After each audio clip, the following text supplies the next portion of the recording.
Welcome back, WNST, Charleston, Baltimore, and Baltimore Positive. We are positively into an election season, into a football season, but it's getting a little chilly out right now, and you get cooped up a little bit. You need some Taharka ice cream, serving up the social change and the delicious flavors.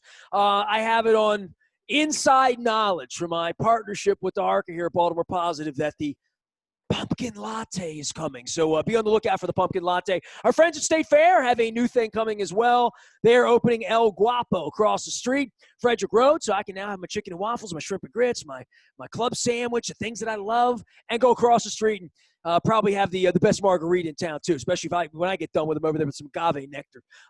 Evan's there.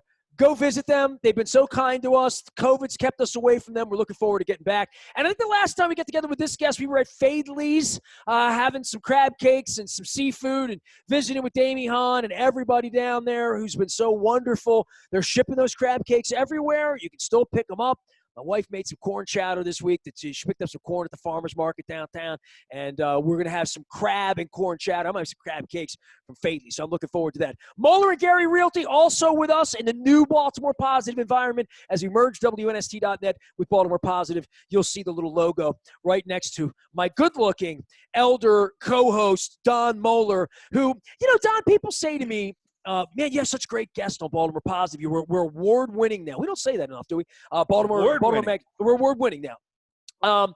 And I say it's because Moeller is the executive producer. And we should just call you that because you book the guests. That's it. I sometimes yell and get that person on, but you book the guests. Hey, you just pull out the Rolodex and see who's available. Well, this guy's in my phone too. I could have booked this one, and I wanted to book Odette Ramos because I've known her husband for 35 years, and you did it without me. So good. I beat you to it. But our next guest is truly one of our favorite visitors to Baltimore Positive. He's actually a regular. We've been talking with Thiru Vignarajah for well over a year now. Ran a dynamic campaign for mayor of Baltimore. Came close, came just a little bit short, but truly helped define the discussion and really focus folks like a laser beam on the important issues. So we wanted to have Thiru back, find out what's going on right now, and really talk about a really thought-provoking op-ed or editorial that he just wrote for USA Today. So Thiru, my friend, welcome back to Baltimore Positive. It is so good to be back. You guys have such terrific energy. It is hard not to smile the whole time you're on this show.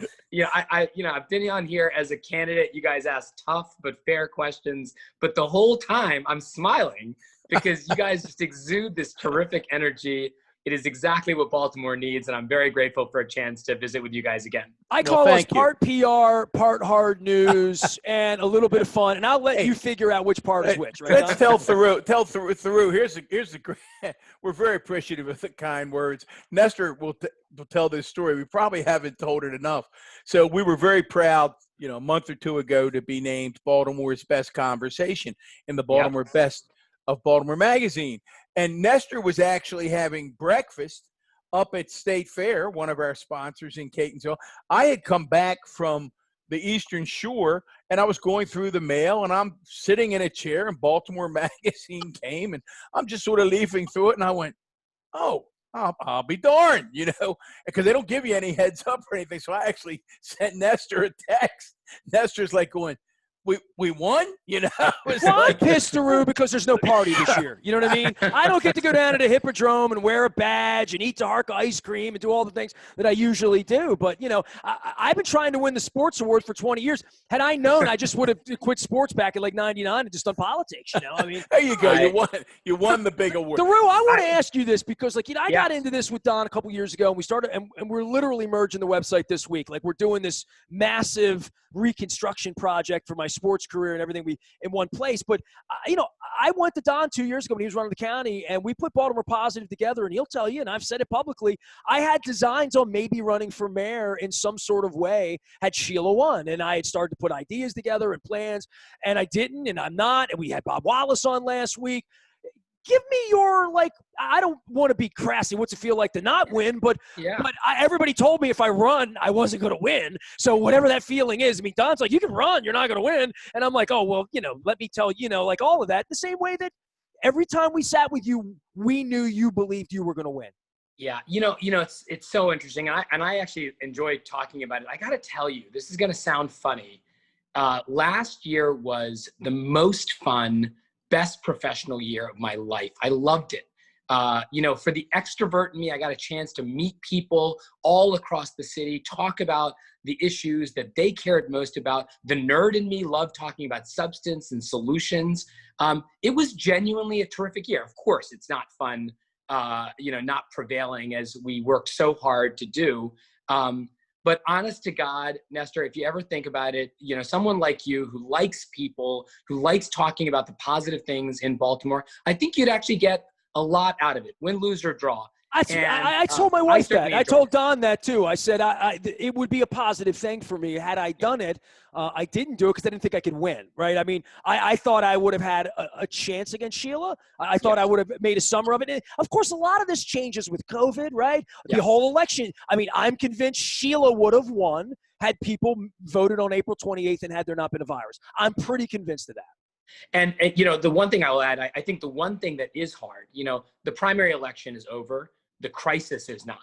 And someone, a couple weeks after the election, I think they were trying to make me feel better. They said, Thiru, things are such a mess. You probably, are happy that you're not stuck with this responsibility. And I said, oh my God, no. The quarterback wants the ball. Whether you're up 3 or down 20, you desperately want to be on the field when things are challenging. The hardest thing, Nestor, is you see what's happening in the city. You see how bad things are. It's not getting any better. And it's difficult to be sort of confined to being able to talk about this. We try to still help from time to time. We try to draw attention to issues that matter. I've written this piece in USA Today to try to constructively move the dialogue around police reform forward. But it is difficult to sort of know that your city, the city you love, is still in crisis. But there is sort of less you can do about it. But it's not lose or leave town, right? That's right. That's literally, right? Yeah. Well, Thiru, so much of the discussions that we're having, as we try to focus on Baltimore, are indeed really tough discussions right now. We recently chatted with Jane Miller, and there's no bigger cheerleader for the city than, And by the way, she admitted that she almost ran. She did. People had talked to her about running. And I threw Jane at the end what I thought was a softball question. And I was almost stunned, almost speechless with people that know me, like people that know you would find that hard to believe that I was speechless. But I said to her, Jane, after all of these years, you're still really positive about the future of Baltimore and where we are and where we're heading. And Thiru, she took a deep breath. Remember, Nestor, she took a deep breath. She paused and she said, Don, and people can go back and listen to the episode. For the first time in my life, I'm having trouble feeling good about where we're going. And I get I get a little sense of that from you. Yeah. At the same time, Jane knows we can't give up, and we can't give up. No, we can't give up. And I'll tell you something. It is very hard. I don't know that the city has ever been dirtier. Trash is everywhere. Literally, there are parts of the city you're driving through, you're having lunch. And I'm talking about, parts of the town that get a lot of attention and parts of the town that are neglected. It's really hard to see the state of the city. The crime surge remains extraordinary. The schools remain as broken as ever. Our taxes are still through the roof, and nobody seems to be doing anything about it. That is very, very disheartening. And you're right. It is hard to sort of keep the faith. I will tell you that there are 3 things that I will flag for you as reasons for optimism. Number one, there is the sort of law of large numbers. It is hard to sustain the murder rates and shooting rates that we have seen just by sort of sheer force of good fortune. You got to believe that things might get better. Our murder rate is so high that if you cut it in half tomorrow, we would still be the 3rd deadliest city in America. That is literally off the charts. So you got to believe that at some point, some measure of normalcy will return. Second thing is, this pandemic, this COVID crisis is terrible. God willing, if we have a change in the administration, you've got to believe that a huge infusion of federal funds will come. It's going to help individuals first. It's going to help businesses second. It's going to help schools third, I think is the prediction. But you've got to believe that a $1 billion infusion into a city has got to do some good. It doesn't solve the crime. It doesn't solve the infrastructure needs. And the third reason to be hopeful is there's a lot of us that still care. There's a lot of us that still agitate. I'll hearken back to one dark moment about 25 years ago. When we announced our crime plan in November of 1994, I think it was around the time we were talking, in November of this past year, we referenced an article from November of 1994, 25 years ago. There was an article in the Baltimore Sun that said, we have just faced our 5th year of 300 plus murders. And all of the politicians were positive that the next year things would get better. Well, it didn't. 1995, 1996, 1997, 1998, there were 300 plus murders again. But there were still people that were agitating. There were still people that were working. And soon after that, it took 9 years, not 5, things did start to get better. Cities go through ups and downs. We are, I think, in the worst down of this beautiful city's history. But there is reason to be optimistic that either because of external factors, because of, frankly, brute luck and statistics, or because there are so many of us that are still trying to make a difference, you got to believe that the fundamental assets of this city make it, virtually unsinkable. We still have this tremendous location, the Deepwater Port, the International Airport, 2 terrific sports franchises, this location between the political and financial capitals of the world. These are things that other cities would die for, and they're still here. They're not going anywhere. And I hope, a lot of us are not going anywhere either. No, Let me reset. Thiru Viknaraj is our guest. Mayoral candidate. What else should I say about you? What do you want me to call you? I mean, I know you've had other titles. What is your current title? Look, I still care about the community, and the first thing I'm going to always be is an advocate for the community. I spent my career as a prosecutor, as a federal and city prosecutor, as deputy attorney general. I'm an attorney at a terrific law firm, but I think former mayoral candidate and community advocate is more than enough of a title for me now. Fair enough. Go ahead. I want to go back through to the whole issue because you alluded to trash, and I'm going to use trash as a metaphor for a lot of other things. Not a week or two ago, I was on a call with 20 some people, and it was after another article had come out about the trash and the recycling and the dirtiness of the city. And one of the people on that call said to me, Don, you were the county executive. Help us understand what would happen in Baltimore County if the trash just stopped getting picked up. Yeah. Well, you guys know the county well. Thiru, you went to Woodlawn High School. Yep. Forget months, if I had a weekend where the trash wasn't picked up in Hereford or Perry Hall or Pikesville, the public would be lining up outside of my door. Yep. And the answer to their question was, Don, what would happen? And I said, well, it's pretty simple what would happen. And it's not whether it's Don Moeller, Kevin Kamenetz, Jim Smith, Dutch Rupersberger, you go down the list, Roger Hayden. Yep. Any of us. Even Dale Anderson. Don Hutchinson, Ted Venetoulis, it would all work the same. Yeah. In my case, the director of public works was a gentleman named Steve Walsh, who's since gone to Harford County, one of the best directors of public works I've ever seen. I would have simply picked up the phone and I would have said, Steve, I need to see you right now. And Steve would have come across Chesapeake Avenue and he would have come up on the mezzanine. I made that walk to the principal's office at Dundalk High School, Belleville Avenue. And the discussion, it wouldn't have been screaming and shouting. It would have been, Steve, what the heck's happening? Yeah. And Steve, what do we need to do to get this rectified? Not a week from now, but today. Yeah. And there would have been, he would have said, I can tell you what he would have said. I can almost quote it. He would have said, boss, really sorry. We dropped the ball. Won't happen. And we'll get it fixed today. Or he would have said, because of COVID and the whole sick leave thing and people not coming in, plus we don't have the manpower. Then I quickly would have called whoever was the chair of the council, let's assume it was Councilman Quirk or Councilman Jones, and said, hey guys, we've got an emergency here. I need some emergency action on a contract that we can get out on the streets right now to get private contractors, and it would have been done. Now, I will tell you, Thiru, and you did a lot of research, and I want you to react to this because I think it's something we've got to fix, whether it's Brandon, whether it's Bob Wallace, you name who it is. We've got to fix this culture, because the answer that I got from folks who know the city government quite well is they said, Don, you don't understand. It doesn't work that same way. The mayor making that call that you made to the director of public works won't get that same response. So, Thiru, why is that? Yeah, look, your parable actually has 3 features of what I think the right response is, all of which are lacking right now. Your story has 3 parts. Number 1, there's a sense of urgency. Not next month, not next week. Today, we're going to be tackling this problem. Number 2, a sense of problem solving. What's going on?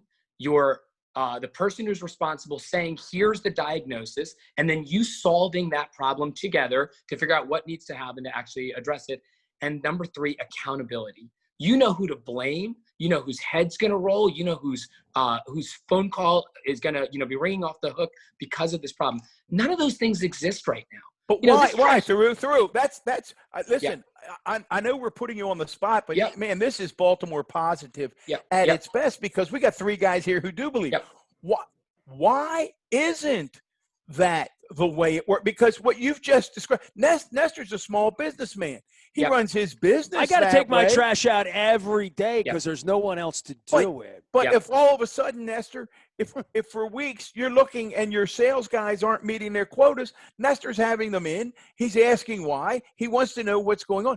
Any businessman or woman, Thiru, who's listening to this gets it. Where's been the disconnect? Why doesn't it work like that in the city? Don, it's not high-grade corruption.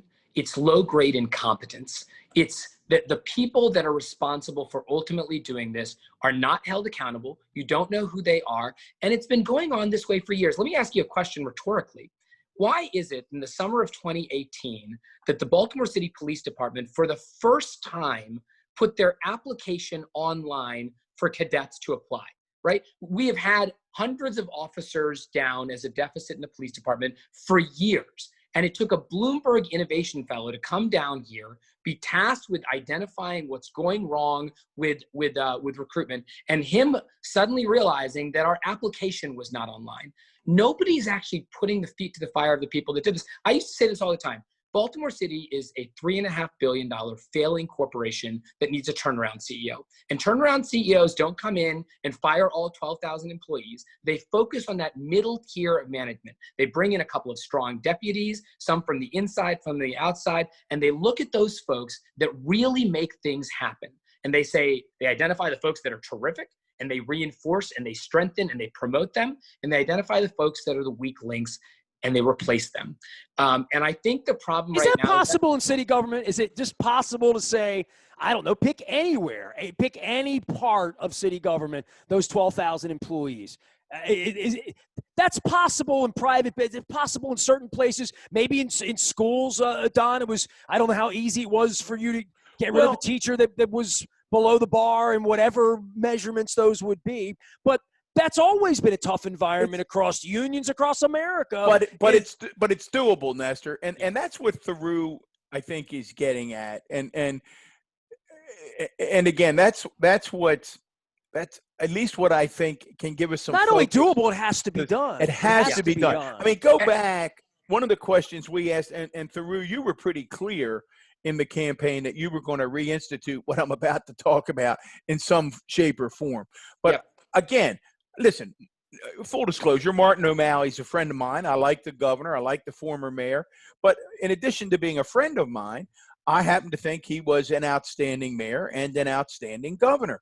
And to go back to your point, the names I'm going to mention, the Matt Gallaghers, the Michael Enrights, he had top-notch people around him who were focusing on the details. And if you read the governor's book, Smarter Government, and you look at how he was using data to inform decisions, it doesn't sound like rocket science. Nestor, your example, getting rid of an incompetent teacher, and we're going to get into police reform because it's why we wanted to have Thiru on, because I don't think there's a more important issue in our city or in the nation.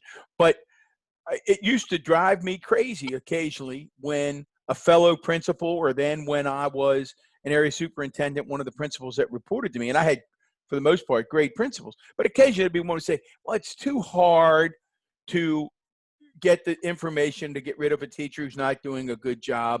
And it's too time, you know, Nestor, baloney. I don't wear it like a notch in the belt. You never felt good when I would say counseling somebody out of the career to go do something else. But in my career, I got rid of a number of teachers who just weren't in the right career. Didn't mean they weren't good people. It didn't mean that they couldn't be very successful at something else, but you wouldn't want them teaching your children. But accountability, Thiru, the word you bring up, is hard work, and it takes attention to detail. Look, I think you're 100% right. It can be done. I actually think the critical ingredient is not structural. It's about your attitude. You know, when the Joan Pratt controversy came out, when the JP Grant controversy came out, why was it that Ricky Vaughn and I were the only two that were calling for the comptroller's resignation? Why was it that TJ Smith and I were the only two calling for JP Grant's master lease agreement to be broken? It's because so many of the others know one another. These sort of cozy relationships. It's harder to fire your friend. It's harder to tell your friend's aunt or daughter or sister that they are not doing a great job and they need to be shifted. So one of the virtues to having sort of an outside perspective is it's just easier to have that conversation. I am hopeful that whoever it is that is in that role next understands that they're not doing it out of spite. They're not taking any pleasure in it, but identifying the right people for the right roles and shifting people from one job to another if it's not a great fit is not just good for that individual. It's what you have to do to fix the city. Don, take any problem you want. Let's take trash. You would come up with a metric for how to measure whether or not it's getting better. Maybe it's 311 calls. There's a certain number of 311 calls per week that are coming in for trash that's not getting picked up. The number was 350 this week. It ought to be 250 next week. It ought to be 150 the week after that. And it better be below 100 by the end of the month. You would figure out a plan like that to do that. That's just not being done. And if there's one criticism, and you know, if Brandon's watching, I hope he hears this. I have seen this sort of deafening silence since the primary. Right? Ever since the primary, as the crisis has continued, that week when there were 40 plus shootings, 14 murders, including the murder of a 14-year-old boy, all of our elected officials, the ones that are in spots right now, like the council president who's about to, you know, presumably will be our mayor, nobody was saying anything except recycling the same sound bites from 6 months ago. It's time to govern, guys. The election is de facto over. People should be talking about transition teams and getting a roadmap out there because the clock is ticking now. You know, we're in game day at this point, and I don't think anybody's acting like that. I feel like people are acting like it's summer break before school starts, that the pandemic gives us this big excuse, and until 2021, nobody is responsible. Well, Brandon, have you reached That's out? Thiru, not Brandon. Thiru, have you reached out to Brandon was my question. Because one of the things that we talked a little bit about on the show, Nestor, is, and Nestor and I were very bullish on a number of the candidates who ran for mayor. When folks would say to us, I liked almost all of you. You know, I mean, I spent time with everybody, and every time somebody would get up, we would literally, when you would leave, we would talk amongst ourselves and be more like, well, I mean, these are good people. You know what I mean? Like, good ideas. I even liked Sheila to the degree that I thought I felt more comfortable after I spent time with her than I did as a citizen here watching her, you know, get busted for gift cards 12 years ago. You know, I felt some level of competency and care from her, not enough to vote for her and certainly enough to run against her, and I'm on the record for that.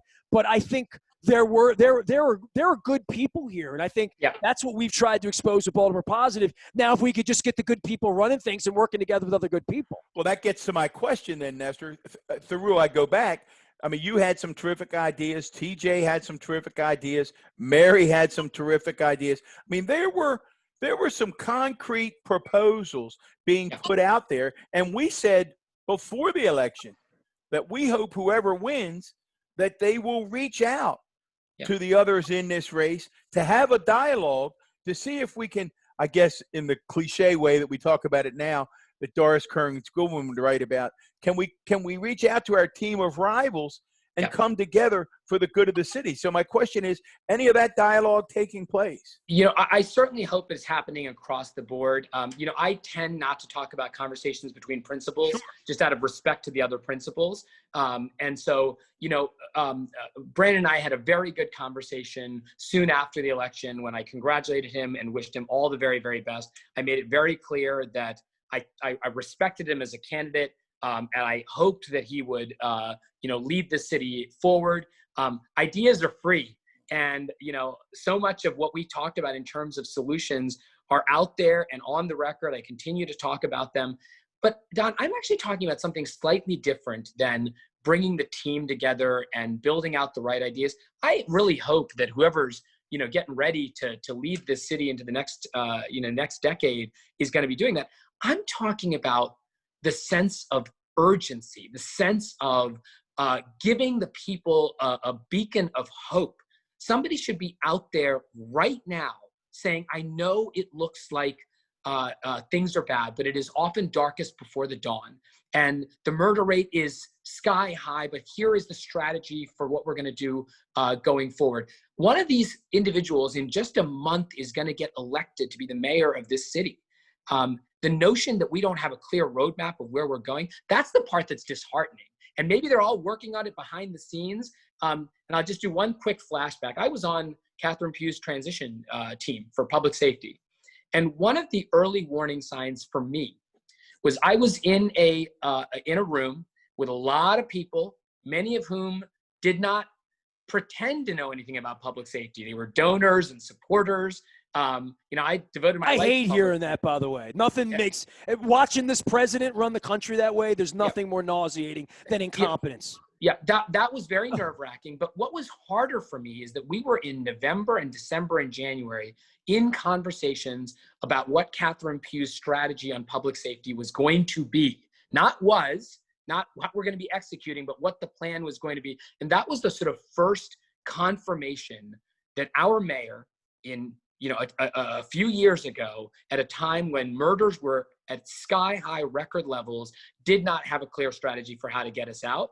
I am worried that we are in the same purpose. And I was critical of Brandon on the campaign trail. You know, I'm wishing him the very best, but I thought the notion that you needed a law that would require the mayor to come up with a plan every 2 years was laughable. Like, if you, as the mayor of Baltimore City, don't feel compelled to come up with a crime plan, then you're not ready to be mayor. A law should not be the thing that requires you to do that. Those are the kinds of warning signs that I'm concerned about. But, you know, we're continuing to draw attention to the issues. We're trying to help wherever we can. I love continuing to hear from the community, and I'm grateful to have people like you guys still be as positive as you are, and sort of, again, bring a smile to my face even in these terrible and tough times. Well, Brandon, because Brandon, why I keep doing that? You keep Thiru, not Brandon, Thiru, because your idea of sense of urgency is have you seen the Don Schaefer statue over next to where? There you go. Do you know what it says on the little pad? Probably says, "Do it now." Do it now. That's exactly. I live right across the street. Probably. Whenever I'm over there giving the gov a hug, you know, that little thing says, "Do it now." Well, we're actually going to get Mark Wasserman on to talk a little bit about those Schaefer years and what was behind that philosophy. And again, it wasn't all, you know, it's not everything's perfect with Don Schaefer, but certainly that do it now part was. But I think, Thiru, you're really on to something when you talk about a sense of urgency and getting some wins and setting a clear strategy right away. Again, I'll use another educational example. I twice in my career, I took over 2 different schools. I was principal at Sparrows Point Middle School, and then I was principal at Catonsville High School. And one of the first things that I did throughout the summer, taking over on July 1, was to have small groups of teachers come in. I would set up a bunch of times. They could pick the time, and I'd meet with 5, 6, 7, 8 teachers at a time and say to them, okay, if there are 4 or 5 things that you could do right now to make this a better school, what would they be? And I'm going to try to compile. Well, inevitably, they weren't even difficult, Thiru. Yeah. They weren't difficult. They were things, and this is not a slap on who my predecessor was. When I left, I'm sure they had a list to do things that Moeller didn't get done. But the point was, the things on the list typically weren't very hard. So therefore, if you did them right away, boom, boom, boom, boom, then there was a sense of energy that infused the entire staff. And it's like, all right, now we're going in the right direction, baby. And Don, I'll end this part of the conversation with one last example, because you're right. Part of being a leader in this city is not just having the right people, not just having the right ideas, but actually communicating a clear path and a sense of confidence to the people that are desperate for some hope, desperate for some plans, desperate for a sense of urgency. We are in the middle of a pandemic, and any number of people have said, do not allow this crisis to go to waste, right? That's the expression that people say. We have schools all across Baltimore City that have been vacant for as long as anyone can remember. As you guys both know, some number of those schools, 60 plus is the estimate, don't have air conditioning and heating units that are up to what is needed to make sure that those kids can go to schools where they don't have to cancel classes where it's too cold or too hot. Why don't we have a plan literally tomorrow that says, here are the 60 schools, here are the people that are going to come in and put air conditioning and heating units in those 60 schools. By the way, we've got at least until December and potentially longer to get this done. And we don't have to worry about staff or kids or anyone else in the way. Here's the ones that are going to get done this month. Here are the ones that are going to get done next month.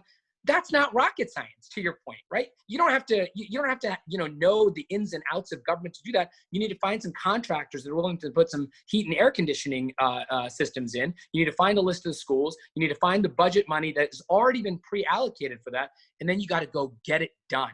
Well, Nestor, Thiru, one of my commercials, go ahead. One of my commercials is actually called Do It Now. And what we tried to emphasize was all the times during the campaign where we heard a complaint and we went and just solved it. When somebody's trash wasn't getting picked up, we went and just picked up the trash. When somebody had a water bill that was out of control, we went and resolved that water bill. And it was to try to signal the kind of leadership that I think Baltimore needs, whether it's Bob Wallace or Shannon Wright or Brandon Scott.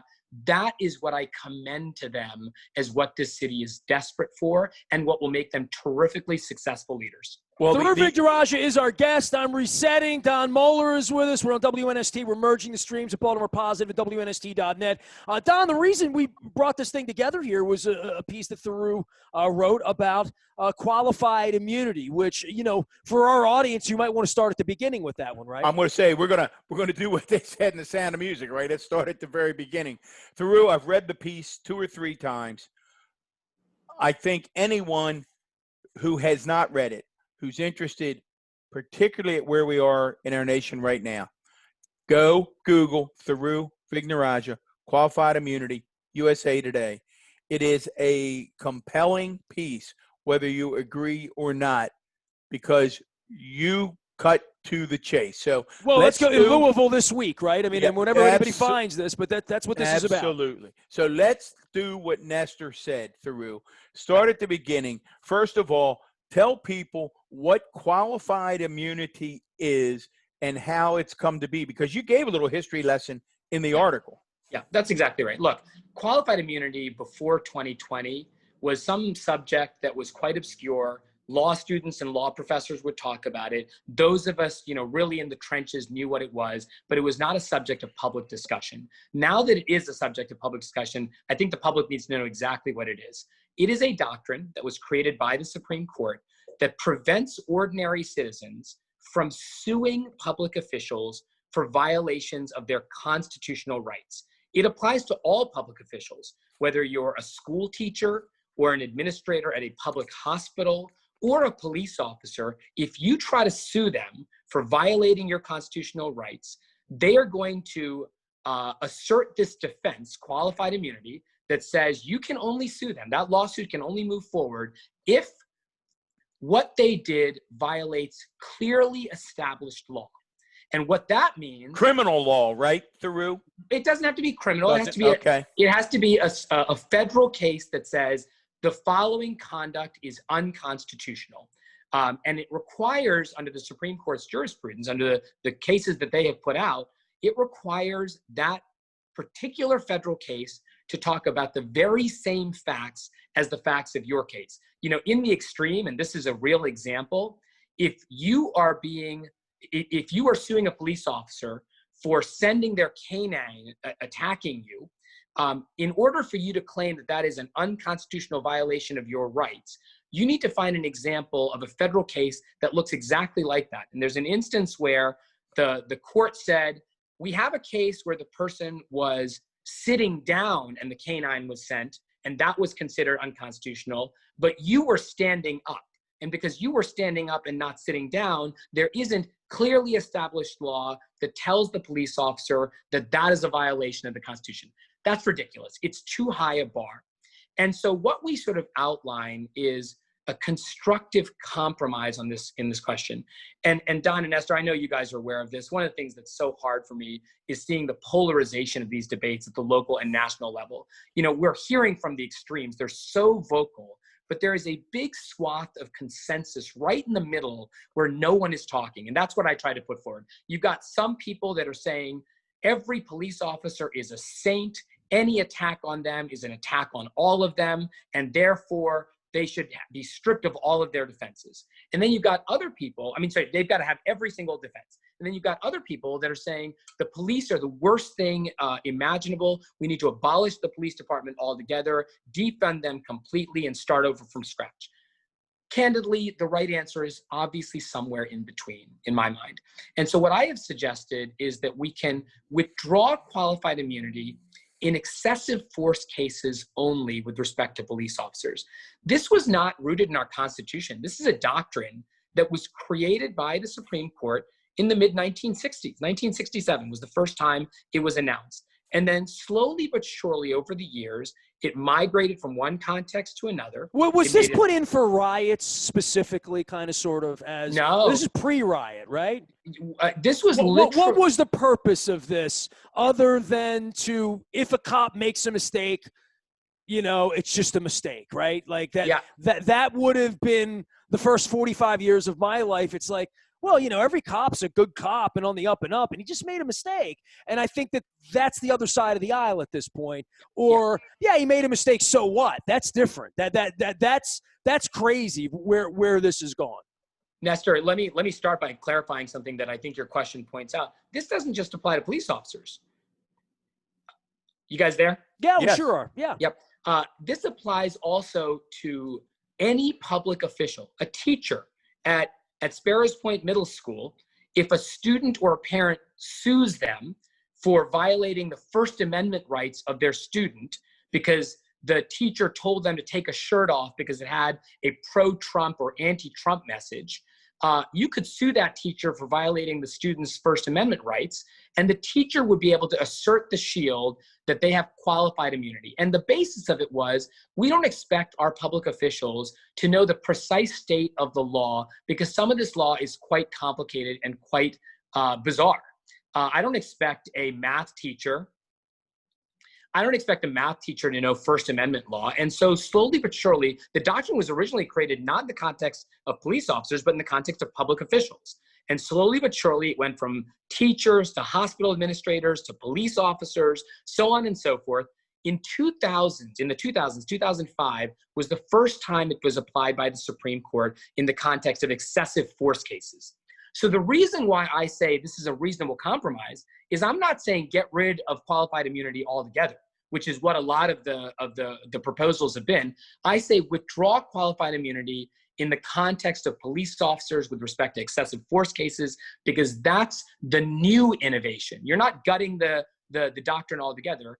And I think the best example to try to compare this to is you're trying to put police officers in the same position as a doctor would be. Right now, if a doctor makes a mistake, you can sue the doctor. The doctor's got malpractice insurance, just as I think police officers should be indemnified by the city, but they don't get to say, well, those lawsuits can't go anywhere because I'm a doctor. Right now, police officers can do that, and I think that's a problem. Thiru Vignarajah joining us here, talking about his piece in USA Today. And by the way, you don't even need to know how to spell Vignarajah at all. Not with the A, the H, none of that. It's just USA Thiru, USA Today Thiru, and it'll pop right up. I did that on my own. Thiru, compelling to write about this and where we are right now. I can't have you on without talking about what happens if Trump wins and doesn't leave, because that is sort of a hot topic. And given your legal space and your mayoral campaign, I'm sure you have some thoughts on that. And I will say before this, one of the things that made me a little sideways on your campaign was Fox's love of you locally, that you were their candidate. There were a lot of pro-Trump people who were pro-Thiru people, and I'm sure you're aware of that. Yeah, look, I have made my views on Donald Trump very clear. I have spoken out against him. I have made very clear that I think he has dishonored that office and damaged our country perhaps irreversibly. I mean, I really do think he has stained the Oval Office and this nation in ways that may never be undone. Nestor, That's a hard message for you on Fox 45 at 5:45. That's a tough message for that audience over the last year. It really is. I want to. I sit in the upper deck with the same people and have, they'll never speak to me again, I guess, and it's probably okay given the color of my skin. Look, I've always said this, which is I understand the need to agree to disagree with people that nevertheless support us. Some of our ideas, like cutting property taxes in half, were ideas that somebody might label as conservative or Republican. Some of our ideas, universal pre-K, free college for public high school graduates, might be labeled as ideas that were Democratic or liberal. I just wanted the best ideas for Baltimore. And I had to emphasize that I don't expect every one of our supporters to believe in every part of our platform. And Nestor, I will sort of emphasize this point because I've heard this sort of critique on the Fox 45 stuff before. We were very clear from day one, before any of this was even alleged. I said, I will accept an interview from anyone, anywhere, on any topic, just as I am willing to debate anyone on any topic, anywhere. And we kept that promise. Whether it was WBAL or Fox 45 or the Baltimore Sun or the Baltimore Brew, whenever we got a request for an interview, we accepted it. And by the way, so did many of the other candidates. And my view of it was, as they are required to do, every single one of these candidates was invited to these forums. We were an outside long shot candidate that had, never held public office in Baltimore City. People didn't know how to say Thiru Vignarajah's name. And every chance we had to be in front of a camera, to share our message, to share our vision, I was going to take advantage of that. So did, by the way, TJ Smith and Mary Miller and Brandon Scott. Oh, I'm not saying don't go on Fox 4. I'm just saying for that audience, for what you were trying to do, you were the candidate of every Trump, and I will say it, maniac I know, because that television station made you that guy, for better or worse. I don't know that literally, candidly, I don't know that it helped you. I had people in my building that loved you that hate Donald Trump, right? So, it is a weird middle aisle to walk when this guy gets up in front of the world and says he's not going to accept the result of an American election, or trying to poison the well of democracy by putting a foof in charge of the Postal Service. Yeah, and Nestor, let's actually turn to that directly, because this is more important than perhaps anything. This is the reason why Justice Ginsburg's dying wish was not about her judicial record. It was not about preserving the precarious political balance at the United States Supreme Court. It was about protecting an institution that is supposed to be above politics at a time when everything seems like it's up for grabs. This nation was not one where we could always trust that people would honor the rule of law. There's a famous case that everybody studies in law school called Worcester versus Georgia, 1832. This is the case where President Andrew Jackson, after the Supreme Court recognized the tribal sovereignty of the Cherokee, Andrew Jackson, supposedly said, Justice Marshall has made his decision. Now let me see him enforce it. And the trail of tears followed because they just ignored what the Supreme Court said. Go to the years right after Brown versus Board of Education. The governor of Arkansas ordered his state militia to block the schoolhouse doors of Little Rock Central High School so Black school children could not attend that school. President Dwight Eisenhower had to send in the 101st Airborne Division to Little Rock, Arkansas, to integrate those schools and enforce the law. To reinforce that Arkansas is the United States of America. Yeah, I am very worried that we are returning to a time that, thank God, we have been able to go beyond, to be able to transcend. The reason why the Supreme Court in particular is so important in this is they are the reason we survived Bush versus Gore. Because we had some faith in the institutional independence of that court, even in a 5-4 decision, Vice President Al Gore conceded the election, George W. Bush took the oath, and the Republic endured. It was a moment of confirmation that our nation is more than any given person. And when Donald Trump says he's not prepared to concede, or that that's an open question, it should shake us to our core. Because we have been through times, whether it took a civil war, whether it took Brown versus Board of Education, where our nation was not willing to transition from one era to another without taking up arms. The fact that in 2020 we're even talking about this is wrenching and heartbreaking. Yeah. And with all due respect, it is unpatriotic. It's why he should not have been elected. That's why one vote should have never been cast for him ever. It's remarkable. And Thiru, I'm glad you referenced Bush v. Gore and tied it to the legitimacy of the court, because I've got a number of my progressive friends who are not very happy with me at this moment. And I'll put my progressive credentials up against anyone, but they're not happy with me because I'm adamantly opposed to the idea that if the Democrats win back the Senate, that they pack the court with 4 or 5 additional justices, because I believe that makes the court then illegitimate and truly a partisan body. And that's never been the purpose of the Supreme Court. Is this going to be an awful period in American history?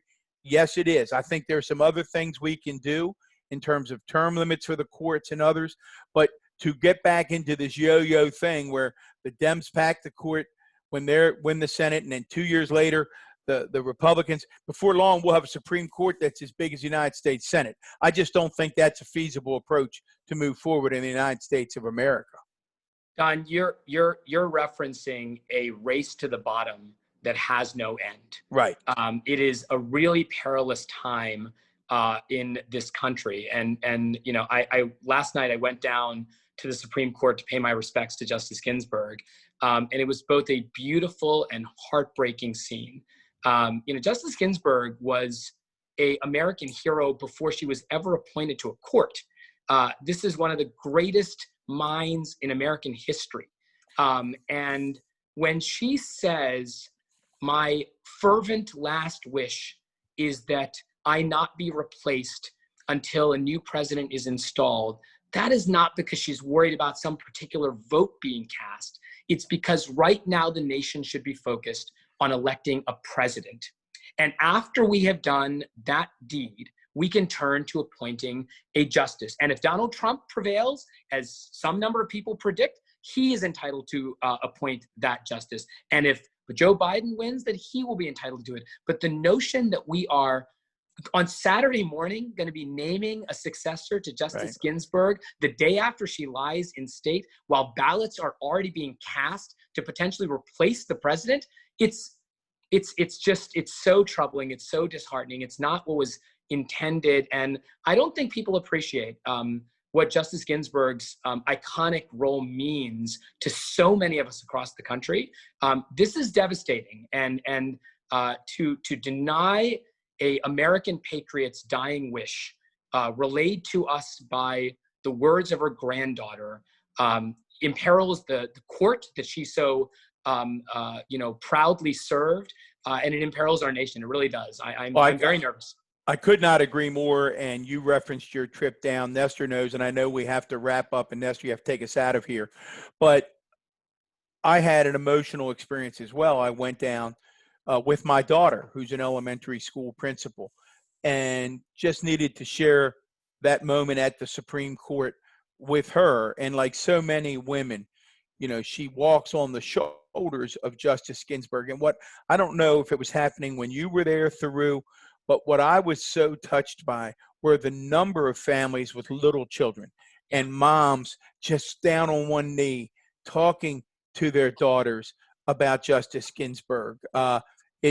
It gives me goosebumps why I mention it here. But Thiru, Can I just go ahead? You can sure I just can. say really quickly 3 short things. Number one, her granddaughter was interviewed a couple days ago, and she said on there that one of the things that Justice Ginsburg was aware of is how she stood on the shoulders of others. And she specifically referenced Patty Murray, a Baltimore native and pioneering civil rights leader who made some of the arguments that Justice Ginsburg used when she led the cause to have the Equal Protection Clause of the Constitution recognize women. My favorite memory from clerking on the Supreme Court for Justice Breyer, among them, was the sight and sound of Justice Ginsburg standing shoulder to shoulder with Justice Scalia, singing Christmas carols at the annual holiday party. You know, theirs was this improbable decades-long friendship that reflected the very best of the Supreme Court, this time when people who disagree, even fervently, could still be friends. And I am very worried that we're getting to a point in our nation where that is not possible. And that is really the death of democracy, where we can't reasonably and vociferously disagree with people that we oppose without worrying about whether somebody's going to take up arms. Nestor, that's a mic drop from one of our favorite guests and a regular contributor. And Thiru, we're hoping you'll make this a regular stop because we get smarter every time we chat with you. Appreciate you, brother. Thanks for coming on, man. Great to see you both, guys. Thiru Vignarajah. You saw the billboard. You saw him on TV. He's still a citizen, still picking up a shovel, trying to make Baltimore better, as we all are. We're merging WNST.net with Baltimore Positive this week, just in time for the Ravens to go to 3-0. He is Don Moeller, former Baltimore County executive. I am Nestor Aparicio on behalf of our sponsors at the Harkin, State Fair, and Fadley's, and Moeller and Gary. We are WNST.net, AM 1570, Towson, Baltimore. We never stop talking Baltimore Positive.